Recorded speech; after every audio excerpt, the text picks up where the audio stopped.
অনেকেই যখন নার্ভাস হয়ে যায় তাদের হাতটা ঘেমে যায়, যেটা আমার হতো।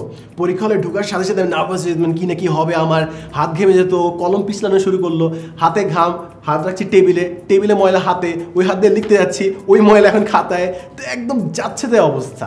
তো এই যাদের অবস্থা হয় প্লিজ পরীক্ষার সময় যেন আমরা টিস্যু পেপার কিংবা রুমাল নিয়ে যাই, কারণ ময়লা লাগবে তো লাগবে হচ্ছে একদম প্রথমে এবং শেষ পাতায়। প্রথম পাতায় যেটাতে থাকবে হচ্ছে আমাদের রোল নাম্বার কিংবা আমাদের সিরিয়াল নাম্বার, এবং পরের পৃষ্ঠায় হয়তো বা আমাদের আসল মূল উত্তরটা শুরু।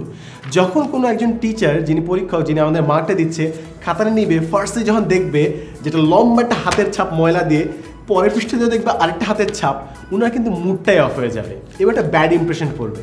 তাই যাদের নার্ভাসনেসের কারণে হাতটা ঘামে, প্লিজ নিজেদের সচেতনতার জন্য যেন রুমাল নিয়ে যায় কিংবা টিস্যু নিয়ে যায়। এবং খালি যাদের হাত ঘামা তাদেরও না, বৃষ্টিও তো হতে পারে।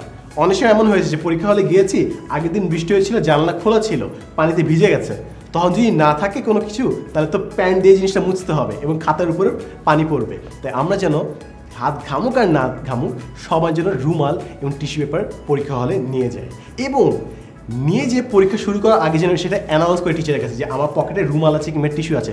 নাহলে অনেক সময় তিনি ভুলভাবে কিন্তু তোমাকে বাইরে বের করে দিতে পারেন যে তুমি নকল করছো এই সন্দেহে। তাই অলওয়েজ বি কেয়ারফুল।